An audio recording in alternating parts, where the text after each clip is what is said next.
I'm afraid of the threats against Erika Kirk. I don't want to see her hurt. I don't want to see any of the students hurt. What exactly does Erika Kirk want with your kids? Why is she pulling students into her office and getting so involved with them?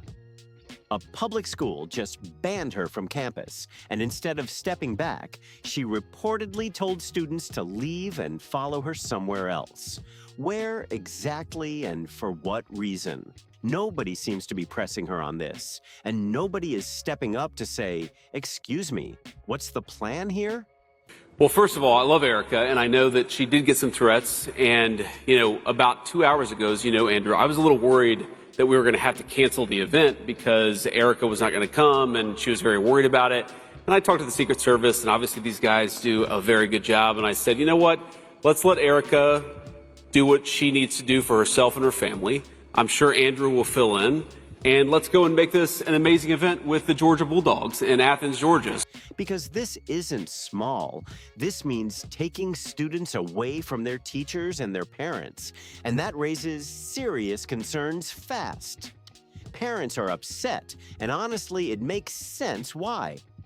Erika Kirk being banned from the school already says a lot, but what's really getting attention is what people are saying about why she's focusing on these students, what she plans to do, and where they might be going next. This isn't just about a school shutting down a speaker. It's about what could be happening after that decision, right now, in real time.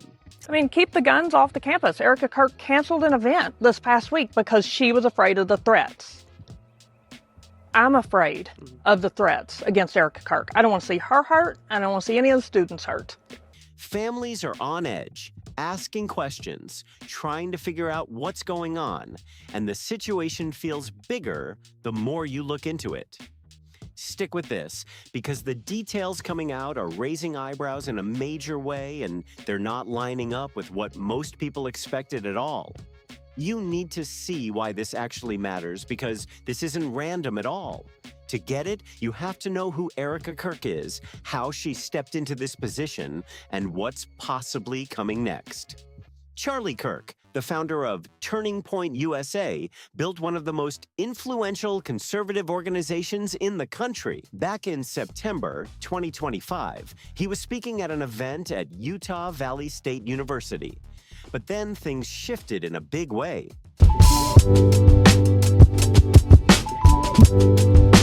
His wife, Erika Kirk, stepped in as CEO, and almost right away, people started noticing strange moments.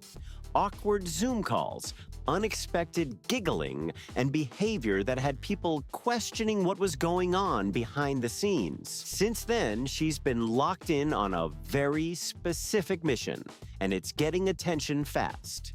Critics say that mission is about shaping how the next generation thinks, and they claim there's a whole system being built around it. One major piece of this whole setup is something called Club America, and most people haven't even heard of it, which is wild. But here's what it actually is, because it's way bigger than it sounds. This isn't just some casual high school lunch club. It's a nationwide network with over 1,200 chapters spread across schools all over the country.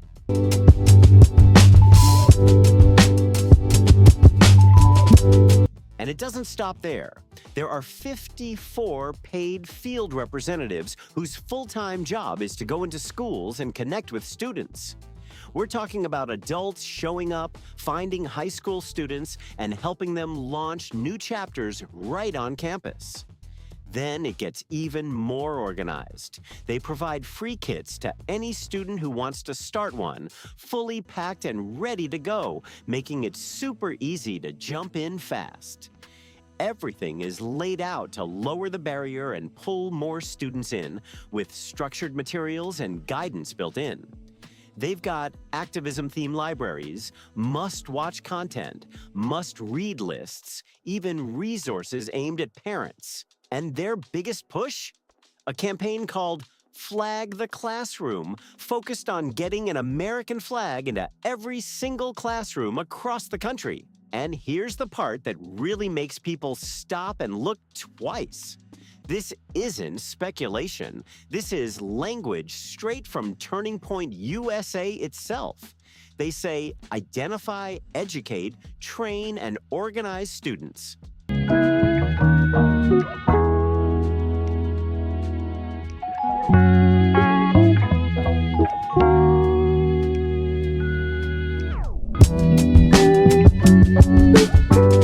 That wording stands out for a reason. It's not just about inspiring ideas or encouraging discussion. They're talking about training and organizing, and that hits very differently when you hear it like that. Some critics even go as far as saying it feels less like open education and more like shaping how students think in a very direct way. Because this isn't your typical school club setup. This looks a lot more structured, a lot more intentional. Turning Point USA has built a system that's active in over 1,200 high schools across the country, right where students are every day.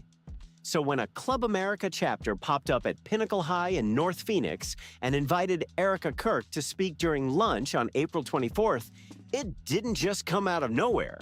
This wasn't just a random group of students deciding to bring in a guest speaker for fun.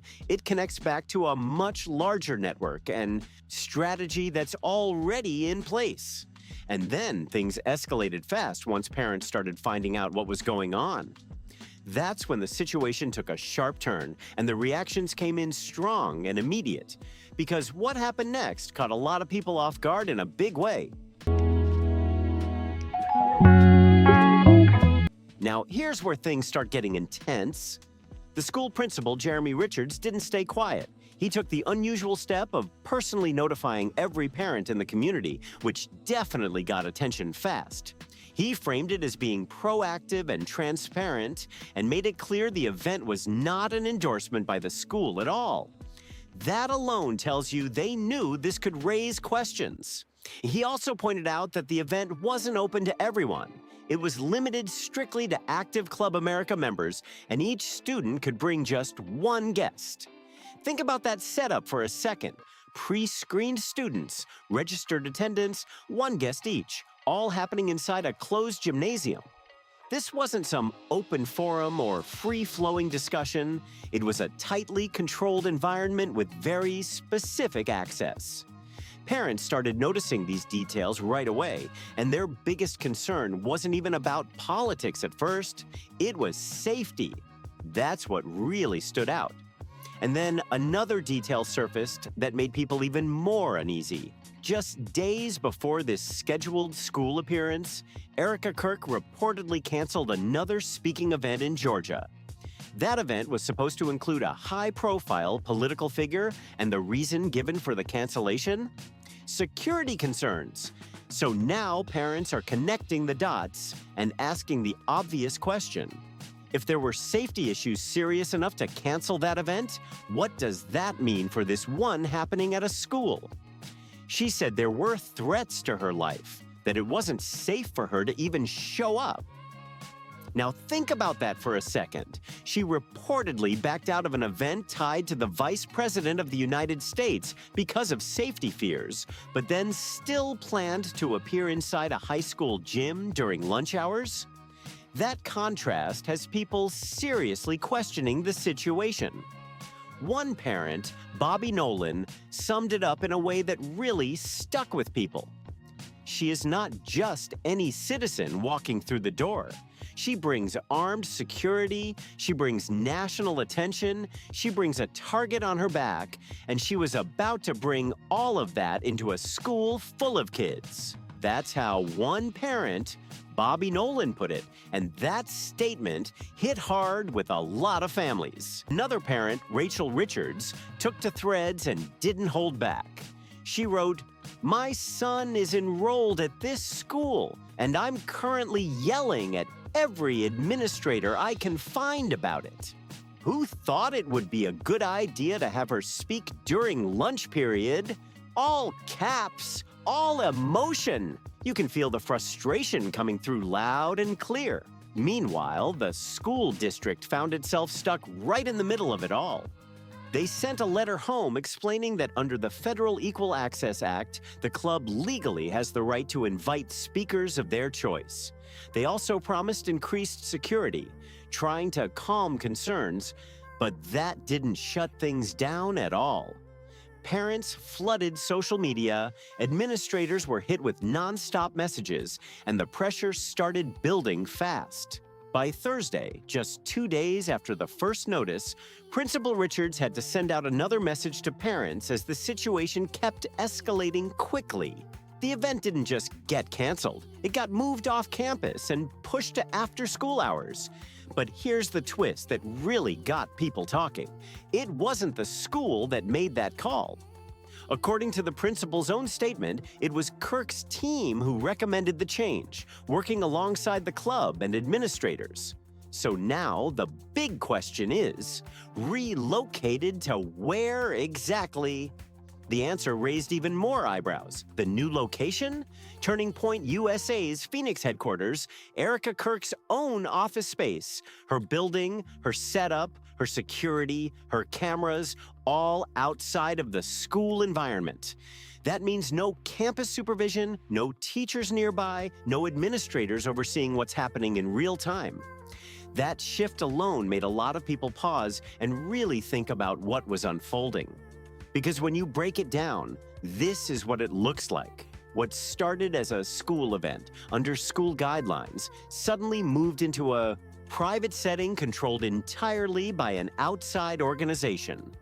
A public school system with its structure and oversight stepped back once things got complicated. And instead of stopping altogether, the suggestion became, come to us instead. And remember, this is an organization with dozens of full-time adult field representatives already working directly with students across the country. So when something like this gets moved off campus into their space, it changes the entire dynamic. And that's exactly why so many people started paying very close attention. We're talking about an organization that hands out free recruitment kits to students, an organization that openly says its goal is to identify, train, and organize young people. And by young people, they mean high school students. And now that same organization invited a group of pre-screened registered students to come to their private headquarters after school. That detail alone has people raising serious questions. Parents who spoke up about safety saw the event get moved off campus and thought that was a win. But was it really? Because those students were still planning to go, just to a different location, one without the same level of school oversight. That shift changed the situation in a big way, and not everyone felt reassured by it. Legal experts started weighing in, and even they didn't fully agree. One supported the school's decision not to cancel outright, warning about what he called the heckler's veto, where loud opposition can shut down a speaker completely. But another expert took a more cautious stance, saying moving the event could limit access, make students feel restricted, and set a complicated precedent going forward. Both perspectives added more layers to an already tense situation. And then came one more detail that pulled everything into sharper focus. During the same week all of this was unfolding, Erika Kirk appeared on stage at a major church event in Phoenix, alongside a high-profile political figure, bringing even more attention to everything surrounding her. At a packed event, Trump publicly told her to take legal action against a comedian over a viral video she believed was mocking her. Still debated, but he called her out by name in front of a huge crowd. That kind of moment shows the level of access, visibility, and influence she has right now. And with all of that behind her, when schools started pushing back, she didn't step away.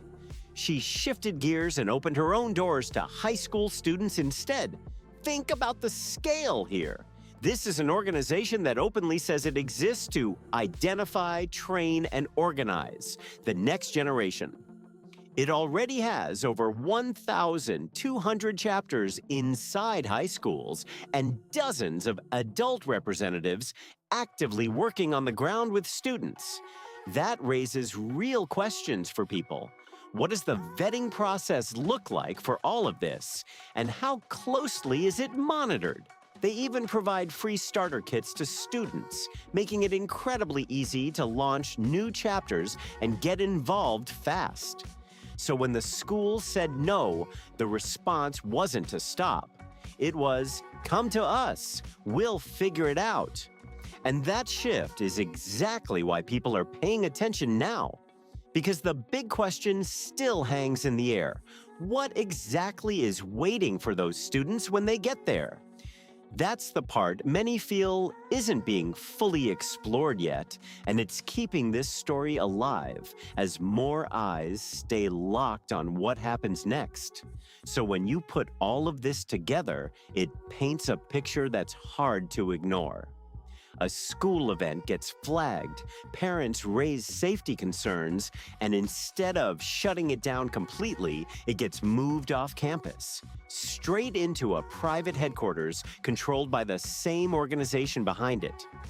An organization with a nationwide presence in schools, structured systems to bring students in, and a clear focus on building influence with the next generation.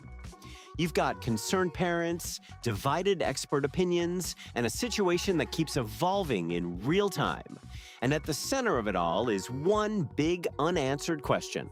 What actually happens next when those students walk through those doors? That's the part people are still trying to figure out, and it's why this story isn't slowing down anytime soon.